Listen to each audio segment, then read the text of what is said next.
بانی تحریک انصاف نے اڈیالہ جیل سے احتجاج کے لیے فائنل کال کی تاریخ دے دی۔ ناظرین، تحریک انصاف کی جانب سے 24 نومبر کو اسلام آباد مارچ کی کال جو ہے وہ بالآخر دے دی گئی۔ یہ وہی فائنل کال ہے جس کا اعلان صوابی کے جلسے میں کیا جانا تھا لیکن ہو نہ سکا۔ آج بالآخر چیئرمین کی جانب سے خود 24 نومبر کی تاریخ جو ہے اس کا اعلان کر دیا گیا۔ اس تاریخ کا اعلان بانی چیئرمین کی بہن علیمہ خان نے کیا۔ وہ اڈیالہ جیل کے باہر میڈیا کے کیمروں کے سامنے آئیں اور بتایا کہ فائنل کال کی تاریخ بانی کی طرف سے سامنے آ گئی۔ آج آپ کو فیصلہ کرنا ہوگا کہ ہمارا اگلا مستقبل میں ہم نے مارشل لاء کے اندر رہنا ہے یا ہم نے آزادی میں رہنا ہے۔ اور 24 تاریخ عمران خان نے آج اسلام آباد کے لیے کال دے دیا اور یہی ان کی جو پوری سٹیٹمنٹ تھی، یہ میں نے آپ کے پاس ان کا پیغام پہنچا دیا۔ علیمہ خان نے یہ بھی بتایا کہ بانی چیئرمین نے پارٹی کارکنوں کے علاوہ یہ کال کن طبقات کے لیے دی ہے۔ ان کے مطابق نمبر 1، یہ کال کسانوں کے لیے ہے، کسانوں کو اپنے حق کے لیے باہر نکلنا ہوگا۔ نمبر 2، یہ کال وکلا برادری کے لیے ہے، وکلا کو سپریم کورٹ کے لیے احتجاج کرنا ہوگا۔ نمبر 3، یہ کال سول سوسائٹی کے لیے بھی ہے۔ نمبر 4، اور یہ کال طلباء کے لیے ہے۔ علیمہ خان کا کہنا ہے کہ طلباء کو اپنا مستقبل کے لیے باہر نکلنا ہوگا۔ علیمہ خان نے اپنی گفتگو میں احتجاج کا مقصد بھی بیان کر دیا اور بعد میں بانی چیئرمین کے ایکس ہینڈل سے ایک پوسٹ میں احتجاج کے مطالبات بھی سامنے رکھ دیے گئے۔ مطالبہ نمبر 1، 26ویں آئینی ترمیم کا خاتمہ۔ مطالبہ نمبر 2، جمہوریت اور آئین کی بحالی۔ مطالبہ نمبر 3، 8 فروری کے مینڈیٹ کی واپسی۔ مطالبہ نمبر 4، سیاسی قیدیوں کی رہائی۔ یہ وہ مطالبات ہیں جو حکومت کے لیے ماننا ناممکن ہے اور تحریک انصاف کو بھی اچھی طرح معلوم ہے کہ سوال ہی پیدا نہیں ہوتا کہ حکومت جو ہے وہ ان کی بنیاد پر مذاکرات کرے۔ چنانچہ یہ کہنا غلط نہیں ہوگا کہ یہ مطالبات منوانے کے لیے نہیں ہیں بلکہ احتجاج میں ایندھن ڈالنے کے لیے کیے گئے ہیں۔ انگریزی میں اس کو میکسیملسٹ پوزیشن کہا جاتا ہے، یعنی کہ مشکل ترین اور سخت ترین مطالبات میز پر رکھ دیں اور پھر دیکھیں کہ بات کہاں جا کر بنتی ہے۔ لیکن بات تو تب بنے جب حکومت کو لگے کہ احتجاج کے ذریعے اس پر اتنا دباؤ پڑ گیا ہے اور اس کی پوزیشن اتنی کمزور ہو گئی ہے کہ اب مجبور ہو کر اس کو کچھ نہ کچھ مطالبات جو ہیں وہ ماننے پڑ رہے ہیں۔ مگر صورتحال اس کے برعکس ہے۔ اس مقابلے میں جو حکومت ہے اس کا پلڑا بھاری نظر آ رہا ہے۔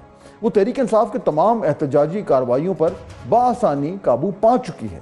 ریاستی طاقت کا استعمال کرتے ہوئے اس نے پنجاب اور اسلام آباد میں تحریک انصاف کے کارکنوں کو بڑی تعداد میں جمع نہیں ہونے دیا۔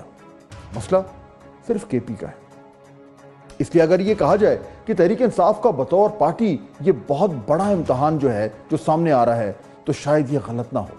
ناظرین، تحریک انصاف نے احتجاج کے لیے تمام ٹکٹ ہولڈرز، پارلیمنٹیرینز اور کارکنوں کو اسلام آباد پہنچنے کا کہا ہے۔ جو ہی فائنل کال کی تاریخ سامنے آئی تو میڈیا کے نمائندوں نے وزیر اعلیٰ خیبر پختونخوا علی امین گنڈاپور سے بھی پوچھ لیا کہ کیا احتجاج کے لیے تیاریاں مکمل ہیں، جس پر انہوں نے یہ جواب دیا۔ ہماری تیاری مکمل تھی پہلے سے ہی، ڈیٹ آ گئی ہے انشاءاللہ تو بہترین طریقے سے ہم تیاری پہلے بھی کر رہے تھے اور بہترین طریقے سے انشاءاللہ ہوگا یہ احتجاج بہترین، اور انشاءاللہ آپ دیکھیں گے۔ اس بار واپسی ہوگی کہ نہیں کرنا ہوگا؟ نہیں بھائی جان، بتایا ہے پہلے سے آپ کو، تو واپسی نہیں ہے اس وقت جاتا ہمارے مطالبات پورے نہیں ہوتے۔ بانی پی ٹی آئی کے ایکس ہینڈل سے پوسٹ میں یہ بھی بتایا گیا کہ احتجاج کے انتظامات کے لیے کمیٹی بھی تشکیل دے دی گئی ہے، لیکن شاید گرفتاری کے خدشے سے جو ہے وہ ان کے نام جو ہیں وہ نہیں بتائے گئے۔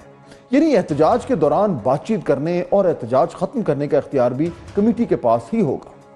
ناظرین، اس اعلان کے ساتھ ہی میرے نزدیک علی امین گنڈاپور صاحب کا امتحان جو ہے وہ بھی شروع ہوا چاہتا ہے، کیونکہ پی ٹی آئی کی حکومت کے پی میں ہے، انتظامی سپورٹ وہیں سے انہیں مل سکتی ہے، کارکنوں کی تعداد بھی کے پی قافلے میں زیادہ ہونے کی توقع ہے، لیکن وفاقی حکومت جو ہے وہ پہلے کی طرح بھرپور تیاری سے سامنے آئے گی۔ خیبر پختونخوا سے اسلام آباد تک جگہ جگہ رکاوٹیں کھڑی کی جائیں گی۔ پنجاب میں کافی حد تک حالات مختلف ہیں۔ 9 مئی کے بعد پولیس نے تحریک انصاف کی قیادت اور کارکنوں پر اتنا کریک ڈاؤن کیا ہے کہ پارٹی تنظیم کمزور ہو چکی ہے۔ حماد اظہر، میاں اسلم اقبال اور اون بپی جیسے جو بڑے نام ہیں وہ بھی جو ہے وہ احتجاج کو اکثر جوائن نہیں کرتے کیونکہ پولیس گرفتار کر سکتی ہے۔ اس 24 نومبر کی کال کا سارا دار و مدار خیبر پختونخوا اور علی امین گنڈاپور پر ہی آئے گا، مگر اصل سوال ہے کہ اسلام آباد کے ڈی چوک پہنچ کر کرنا کیا ہے؟ یعنی وہ کون سا دباؤ ہے جس کے ذریعے تحریک انصاف کی جو ہے وہ حکومت کو گھٹنوں پر لے آئے۔ 2014 جیسا دھرنا، اتنا لمبا عرصہ ڈی چوک پر بیٹھنے کے بعد بھی تحریک انصاف کو آخر واپس ہی جانا پڑا تھا، اور اس وقت اسٹیبلشمنٹ بھی مکمل طور پر تحریک انصاف کو سپورٹ کر رہی تھی۔ اب تو صورتحال اس کے برعکس ہے، یعنی پہلے تحریک انصاف کا ہزاروں لوگوں کے ساتھ ڈی چوک تک پہنچنا، پھر وہاں پڑاؤ ڈالنا، اور پھر اسلام آباد کی سردی میں بیٹھے رہنا، اور یہ سب کرنے کے باوجود کوئی ٹھوس طریقہ واضح نہیں ہے جس سے ساری کی ساری صورتحال جو ہے وہ تحریک انصاف کے حق میں تبدیل ہو جائے اور حکومت اور اسٹیبلشمنٹ کو تمام تر ان کے مطالبات ماننے پڑ جائیں۔ اور اگر پی ٹی آئی بڑا عوامی ریلا نکالنے میں ناکام رہی تو فائنل کال کا آخری تیر بھی نشتر سے نکل جائے گا، اور بانی چیئرمین اور تحریک انصاف کے پاس پھر آپشن بہت ہی کم بچ جائیں گے۔ تحریک انصاف بھرپور احتجاجی تیاریوں کا دعویٰ کر رہی ہے، اس لیے دیکھتے ہیں کہ اس بار قیادت سے کتنے رہنما ڈی چوک پہنچ پاتے ہیں۔ علی امین گنڈاپور کی جو اسٹریٹجی بھی بہت اہم ہوگی۔ ادھر حکومتی سائیڈ نے بھی اپنا موڈ دکھایا ہے کہ احتجاج سے کیسے نمٹا جائے گا۔ وزیر اطلاعات پنجاب عظمہ بخاری اپنے بیان میں کہہ چکی ہیں کہ تحریک انصاف سے پنجاب کی ترقی ہضم نہیں ہو رہی، بانی پی ٹی آئی کی سیاسی زندگی ڈھیل اور ڈھیل کے گرد گھومتی گزرتی ہے۔ پرامن احتجاج کی آڑ میں شر پسندی پھیلانے کی اجازت ہرگز نہیں دیں گے۔ جو قانون توڑے گا ان کے مطابق شہروں میں خوف و ہراس پھیلائے گا، اس سے سختی سے نمٹا جائے گا۔ اس بیان سے پنجاب کی حد تک تو حکومتی حکمت عملی واضح ہے کہ پی ٹی آئی کو احتجاج کرنے کی آسانی سے اجازت نہیں ملے گی، بلکہ مستقبل میں رہنماؤں کی پھر گرفتاریاں جو ہیں وہ ہو سکتی ہیں۔ ناظرین، احتجاج کی کال کی تاریخ تو سامنے آ گئی، لیکن ابھی ان 11 دنوں میں بہت کچھ ہونا باقی ہے۔